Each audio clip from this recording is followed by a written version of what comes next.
राष्ट्रीय कांग्रेस बिहार प्रदेश की जो इकाई है, हमारे अध्यक्ष जी मौजूद हैं और तमाम साथी हमारे प्रभारी जी हमारे साथ हैं।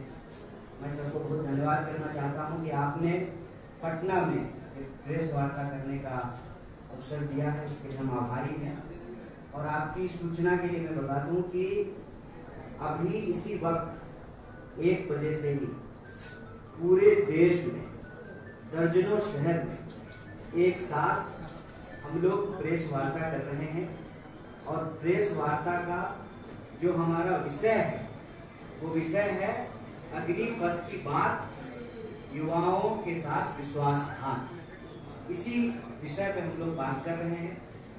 स्वाभाविक रूप से जब हम ये कह रहे हैं कि अग्निपथ योजना इस देश के युवाओं के साथ विश्वासघात है, तो इसके पीछे कारण है। कारण क्या है? सबसे पहला कारण ये है कि आप लोगों ने ये देखा होगा, सरकार घोषणा करके गायब हो गई। सरकार की तरफ से कोई प्रेस कॉन्फ्रेंस नहीं किया गया है। जैसे प्रधानमंत्री जी कोई प्रेस कॉन्फ्रेंस नहीं किए हैं, दूसरी बार प्रधानमंत्री बने हैं, प्रेस कॉन्फ्रेंस नहीं करते हैं। जब भी कोई संकट होता है, राजनीतिक संकट होता है सरकार को, तो वो सेना को आगे कर देते हैं। और आपने नोट किया होगा कि घोषणा की मंत्री जी ने, और घोषणा का बचाव जो है वो हमारे आदरणीय सम्मानित सेना प्रमुखों से करवाया गया। आप लोगों ने इस बात को ध्यान दिया।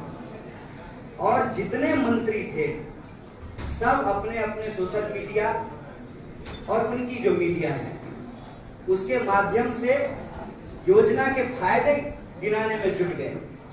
फायदे गिनाते गिनाते कुछ तो भाजपा के नेता ये भी फायदा गिना दिए कि आप अग्निवीर बन करके जब आएंगे तो आप कुशल ड्राइवर बन सकते हैं, कुशल नाई बन सकते हैं।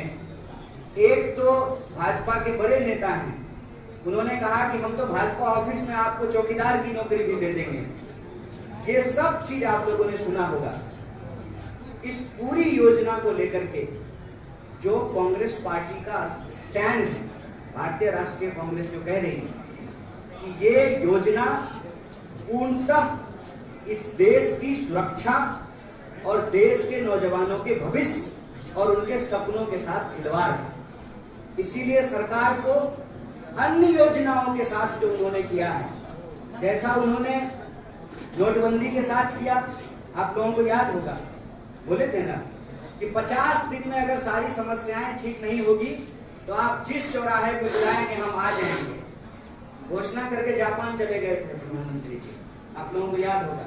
जैसे अभी जर्मनी गए हुए हैं, वास्को डी गामा की तरह घूमते रहते हैं। उस योजना के बाद भी जितने दावे किए गए थे, आप सभी प्रश्न पूछिएगा कि नोटबंदी के बाद दावे किए गए कि काला धन वापस आ जाएगा। आरबीआई ने कहा कि पुराने नोट लगभग वापस आ गए, तो काला धन कहां गया? और आपकी सूचना के लिए स्विस बैंक में भारतीयों का जमा पैसा आज ऐतिहासिक रूप से सबसे ज्यादा है और डॉलर के मुकाबले रुपया ऐतिहासिक रूप से सबसे नीचे है। तो नोटबंदी के साथ वही हुआ। जीएसटी के साथ आप जानते हैं 36 बार से ज्यादा जीएसटी में अमेंडमेंट हो चुका है, उसके नियम में बदलाव किए जा चुके हैं। उसके बाद कृषि कानून आया। कृषि कानून के वक्त भी बार बार क्या कह रहे थे? कृषि मंत्री कह रहे थे कि किसी भी सूरत में जो है कृषि कानून वापस नहीं लेंगे। चुनाव आया, चुनाव को देखते हुए और किसान जो लगातार 700 से ज्यादा किसानों ने अपनी शहादत दी। 1 साल से ज्यादा तक शांतिपूर्ण तरीके से संघर्ष किया। सब तरह के आरोप उन्होंने झेले। क्या क्या नहीं कहा गया किसानों को, सब कुछ कहा गया। आतंकवादी, नक्सली, खालिस्तानी, क्या क्या नहीं कहा गया। उनके ऊपर थार दौरा किया गया। मंत्री जी के बेटा ने किसानों के ऊपर थार चढ़ा दिया और उनको जो है शानदार जो है सुरक्षा और स्वागत सरकार के प्रोटेक्शन में मिला। लेकिन किसान अड़े रहे कि यह गलत है और किसान आंदोलन के दबाव में कृषि कानून वापस लेना। आप जानते हैं कि आज ही जिस कार्यक्रम में हमारे बाकी लोग शिरकत कर रहे हैं, इसी तरह से मजदूरों के लिए भी जो है लेबर कोड लाया गया है। जिसका मजदूर विरोध करते हैं। और ये जो अग्निपथ योजना है, उस अग्निपथ योजना के बारे में भी इस देश के नौजवानों ने अपना प्रतिरोध व्यक्त किया।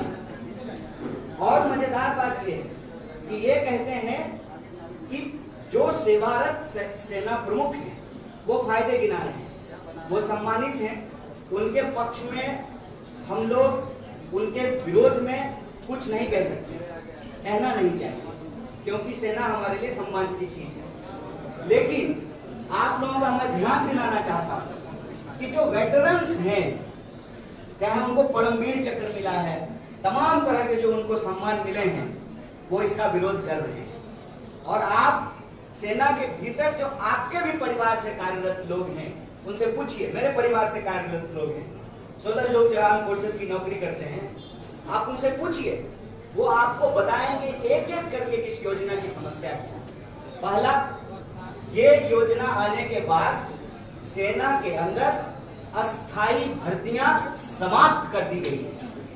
इस बात को सरकार की तरफ से नहीं बोला जाता है, लेकिन यह बात सामने आ गई है कि अस्थायी भर्ती समाप्त कर दी गई है, रोक दिया गया है। आप मुझे बताइए कि आप कहते हैं कि हम कोई सुधार करना चाहते हैं, तो आप सुधार कीजिए, लेकिन आप अस्थायी भर्ती क्यों रोक रहे हैं सुधार के नाम पे? हमारे हाथ में अगर कोई समस्या है तो आप इसका इलाज करेंगे, इसको काट करके फेंक देंगे। अगर हाथ काटने की स्थिति है तो आप वो बताइए देश को, क्या इस देश में हमारे जो सेना प्रमुख थे, जिनको चीफ डिफेंस स्टाफ बनाया गया, जिनकी दर्दनाक जो है मौत हुई, अभी तक सीडीएस का पोस्ट खाली है, वो क्या कहते थे? जनरल बिपिन रावत ने क्या कहा कि रिटायरमेंट एज को आर्मी में बढ़ाने की जरूरत है। इस संबंध में उन्होंने सरकार को चिट्ठी लिखी, और मैं दावे के साथ कह रहा हूं कि आज यदि सीडीएस बिपिन रावत होते तो वो खुल करके इस बात का विरोध करते, क्योंकि उनका ओपिनियन ये था कि जब आप किसी भी सुरक्षा से संबंधित सेवा में अस्थायी सेवा का प्रावधान हटा देंगे तो आर्म फोर्सेस का मनोबल डाउन हो जाएगा। आप एक बात बताइए, अपने ऊपर रख करके मैं पत्रकार साथियों से पूछता हूं, आपके जो पुराने सीनियर साथी होंगे उनसे पूछिएगा, जब सेवा की अस्थायी गारंटी होती है तब मनोबल कितना ऊंचा होता है, और जब टर्मिनेट करने का तलवार आपके सर पे लटक रहा हो तो काम करने का क्या प्रेशर होता है। आप चाहते हैं कि सुधार हो, तो सुधार के पक्ष में तो कांग्रेस पार्टी भी रही है। आप लोगों को मैं बता दूं कि short service commission Congress party लेकर के आई, और जो हमारे वेटरन्स हैं, जो सेवानिवृत्त हमारे सेना के अधिकारी हैं, सेना के जवान हैं, उनके लिए स्पेशल कमीशन जो है कैप्टन मनमोहन सिंह की सरकार के दौरान बनाया गया। और प्रधानमंत्री जब आए तो उन्होंने कहा कि और सुधार की जरूरत है, और उन्होंने कहा 1 रैंक 1 पेंशन हम लागू करेंगे, ये प्रधानमंत्री जी की भाषा है, और 1 रैंक 1 पेंशन को समाप्त करके 9 रैंक 9 पेंशन कर दिए। 9 rank 9 pension, only tension. Tension किसको? जो नौजवान इस देश के लोगों को अपनी सेवा देना चाहते हैं, जो अपनी देशभक्ति की भावना को, इस देश के लिए सर्वोच्च बलिदान की भावना रखते हैं, उनके सपनों को कुचला जा रहा है, फायदा गिनाया जा रहा है। फायदा क्या है कि देखिए, आप भरी जवानी रिटायरमेंट हो जाएंगे, भरी जवानी रिटायर होने के फायदे